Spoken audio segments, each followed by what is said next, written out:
जंगल में विशाल पीपल के पेड़ पर रानू चिड़िया का एक बेहद खूबसूरत घर था जो सोने के बांस से बना था। रानू अपनी दिन रात की मेहनत और ईमानदारी से सूखे बांस को चमकाकर अपने बेटे कुकू के साथ खुशी खुशी रहती थी। कुकू बेटा देखो, आज मैंने अपने सोने के बांस के घर की खिड़की को फूलों से सजाया है। सुबह की ताजी हवा कितनी प्यारी लग रही है ना?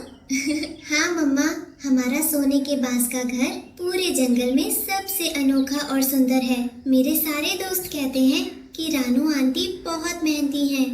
बेटा, मेहनत से बनाई हुई चीज में ही असली चमक और सुकून होता है। जब इंसान सच्चाई से काम करता है तो भगवान भी उसकी मदद करते हैं। वहीं पड़ोस के पेड़ की गंदी डाल पर गोरी कौवी अपने बेटे जग्गू के साथ रहती थी। गोरी हमेशा रानू के सोने के बांस के घर को देखकर जलती थी और अपने बेटे को काम चोरी सिखाती थी। देख जग्गू, वो रानू चिड़िया दिन रात मेहनत करके अपने सोने के बांस के घर में ऐश कर रही है और एक तू है जो दिन भर बैठा रहता है। जा कहीं से कुछ खाने को ढूंढ कर ला। मम्मा, आप चिंता मत करो, मैं कोई बेवकूफ नहीं हूँ जो दाना ढूंढने में मेहनत करूँ। मैं तो सीधे किसान के खेत से मीठे मीठे आम उड़ा कर लाऊंगा। शाबाश मेरे बेटे, मेहनत करना तो बेवकूफों का काम है। जो बिना मेहनत के मिल जाए, असली समझदार वही कहलाता है। दोपहर के समय जग्गू कौवा किसान के खेत से एक बड़ा और रसीला आम चुरा कर लाता है। वो सोने के बांस के घर की डाल पर बैठकर आम खाने लगता है, जिससे कुकू की नजर उस पर पड़ती है। वाह जग्गू भाई, इतना बड़ा और पीला आम तुम्हें कहाँ से मिला? क्या तुम मुझे भी एक छोटा सा टुकड़ा दोगे? अरे कुकू, ये कोई आम नहीं है, ये किसान के खास बगीचे का आम है। बहुत मुश्किल से चुरा कर लाया हूँ। चोरी का माल बांटा नहीं जाता। चोरी? पर जग्गू भाई, मेरी मम्मा कहती है कि चोरी करना बहुत बड़ा पाप है। किसी की चीज बिना पूछे लेना बुरी बात होती है। अरे हटाओ भी, तुम्हारी मम्मा तुम्हें पुरानी बातें सिखाती हैं। चोरी का आम मेहनत से कमाए दाने से 10 गुना ज्यादा मीठा होता है। अगर खाकर देखना है तो आज रात मेरे साथ चलना। शाम होते ही रानू चिड़िया दिन भर की मेहनत के बाद घर लौटती है। वो सोने के बांस के घर के आंगन में बैठकर कुकू के लिए गरम गरम खाना परोसती है। लो बेटा कुकू, आज मैं तुम्हारे लिए जंगल से सबसे अच्छे और ताजे दाने चुनकर लाई हूँ। खाओ और ताकतवर बनो। मम्मा, क्या हम हमेशा यही दाना खाएंगे? क्या हम कभी किसान के खेत से बड़े बड़े रसीले आम नहीं खा सकते? बेटा, किसान के खेत के फल उसकी मेहनत के हैं। बिना इजाजत किसी के खेत में जाना चोरी कहलाता है। मेहनत का एक दाना भी चोरी के 100 आमों से बेहतर होता है। जी मम्मा, मैं समझ गया। लेकिन मन ही मन कुकू जग्गू की बातों के बारे में ही सोच रहा होता है। आधी रात को जब पूरा जंगल सो रहा था और रानू चिड़िया गहरी नींद में थी, तब जग्गू चुपके से सोने के बांस के घर की खिड़की पर आकर दस्तक देता है। कुकू, ओ कुकू, उठो भाई, 12 बज चुके हैं। किसान सो गया होगा। चलो बगीचे में आम चुराने चलते हैं। जग्गू, मुझे बहुत डर लग रहा है। अगर मम्मा जाग गई या किसान ने देख लिया तो? डरपोक मत बनो कुकू, तुम्हारी मम्मा गहरी नींद में है। बस आधे घंटे की बात है। पेट भरकर आम खाएंगे और वापस आ जाएंगे। ठीक है जग्गू, मैं सिर्फ एक बार तुम्हारे साथ चल रहा हूँ, बस देखने के लिए। दोनों उड़ते हुए गांव के किनारे किसान के विशाल आम के बगीचे में पहुंचते हैं। रात के अंधेरे में पेड़ों पर बड़े बड़े रसीले आम लटक रहे थे।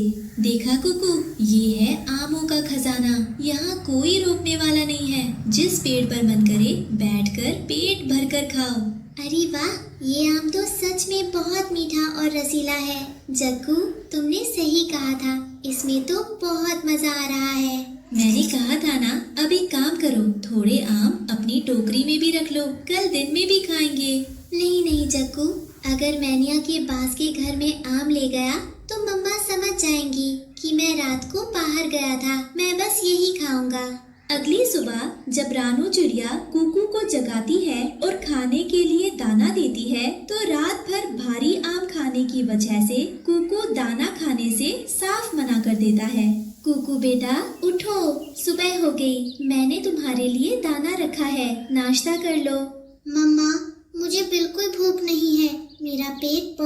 हुआ लग रहा है और मुझे नींद आ रही है। क्या तुम्हारी तबीयत खराब है बेटा? तुमने तो कल रात भी ठीक से नहीं खाया था और अब सुबह भी नहीं खा रहे हो। नहीं मम्मा, मैं एकदम ठीक हूँ, बस थोड़ा थक गया हूँ, मुझे सोने दीजिए। रानू चिड़िया दाना चुनने के लिए घने जंगल में जाती है। रास्ते में उसे समझदार हरिया तोता मिलता है जो रानू को एक जरूरी बात बताता है। रानू बहन, राम राम। मैं तुम्हें एक बात बताना चाहता था। कल रात जब मैं अपने घोंसले में जागा था तो मैंने देखा कि तुम्हारा कुकू जग्गू के साथ कहीं जा रहा था। अरे तोते भैया, आपको जरूर कोई गलतफहमी हुई है। कुकू तो रात को अपने सोने के बांस के घर में मेरे पास आराम से सो रहा था। बहन, माँ का विश्वास अच्छी बात है, पर उस जग्गू कौवे की संगत बहुत बुरी है। वो चोरी करता है। अपने बेटे पर थोड़ा ध्यान दो, वरना पछताना पड़ेगा। ठीक है तोते भैया, आपकी चेतावनी का शुक्रिया। मैं कुकू से बात करूंगी। लगातार 3 रातों से बगीचे से आम गायब होने के बाद किसान को समझ आ गया कि कोई पक्षी रात में आम चुरा रहा है। किसान ने रात में लाठी और बड़ा जाल लेकर छुपने का फैसला किया। चोर पक्षी रोज मेरे सबसे अच्छे आम चुरा कर ले जाते हैं। आज मैं पेड़ के पीछे छुपकर बैठूंगा और इन चोरों को रंगे हाथों पकड़ूंगा। दूसरी तरफ जग्गू और कुकू फिर से उड़ते हुए बगीचे में पहुंचते हैं। जग्गू, अब तो मुझे मेहनत का दाना बिल्कुल पसंद नहीं आता। चोरी का आम खाने में जो मजा है वो किसी चीज में नहीं। हाँ कुकू, अब तुम असली समझदार बने हो। चलो आज उस बड़े वाले पेड़ के आम खाते हैं। जैसे ही जग्गू और कुकू पेड़ की डाल पर बैठकर आम कुतरना शुरू करते हैं, झाड़ियों के पीछे से किसान चुपके से बाहर आता है और उनके ऊपर भारी जाल फेंक देता है। अरे ये क्या हो गया? जग्गू, मुझे बचाओ, मेरे पंख इस धागे में फंस गए हैं, बचाओ। मैं खुद फंस गया हूँ कुकू, ये तो किसान का जाल है, हम पकड़े गए। आहा, तो तुम दोनों हो वो चोर जो रोज मेरे आम चुराते थे। अब चिल्लाने से कुछ नहीं होगा। तुम दोनों को लोहे के पिंजरे में बंद करूंगा और शहर ले जाकर बेच दूंगा। किसान चाचू, हमें छोड़ दीजिए, हम दोबारा कभी चोरी नहीं करेंगे। मुझे मेरी मम्मा के पास सोने के बांस के घर जाना है।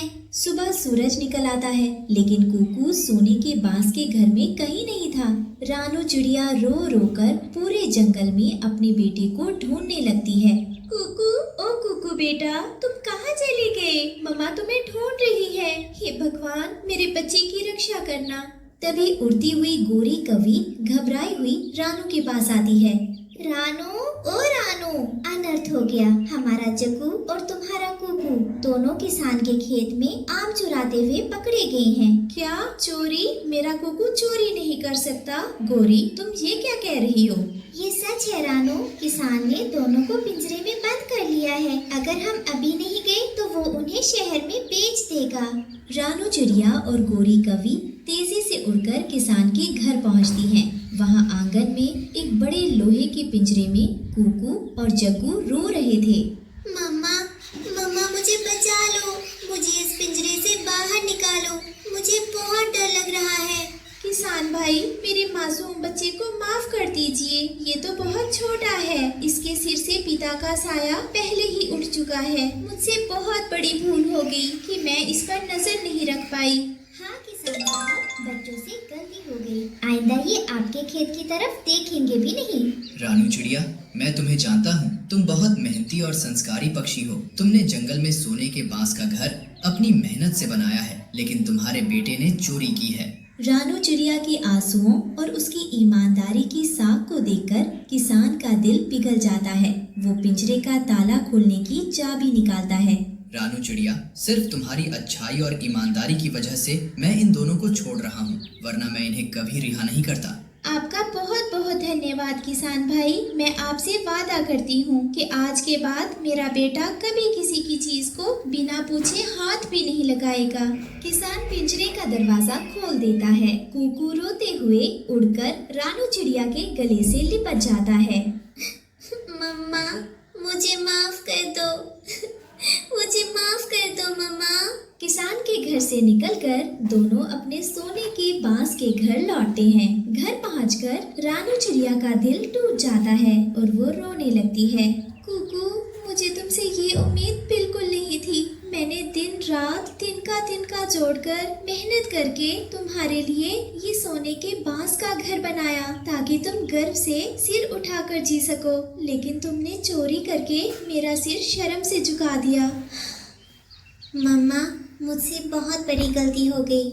मैं जग्गू की बातों में आ गया था। उसने कहा था कि चोरी का आम बहुत मीठा होता है और उसमें मेहनत नहीं करनी पड़ती। बेटा, चोरी की मिठास सिर्फ कुछ पलों की होती है, लेकिन उसका अंजाम जीवन भर का अंधेरा और पिंजरा होता है। मेहनत की रोटी भले ही सूखी हो, पर उसमें सुकून की नींद होती है। मुझे समझ आ गया मम्मा। अब मैं कभी जग्गू की बुरी संगत में नहीं जाऊंगा और हमेशा आपकी दी हुई सच्चाई की राह पर चलूंगा। इस घटना के बाद कुकू पूरी तरह बदल जाता है। वो जग्गू की बुरी संगत छोड़ देता है और अपनी माँ के साथ मेहनत करके दाना चुनने में मदद करने लगता है।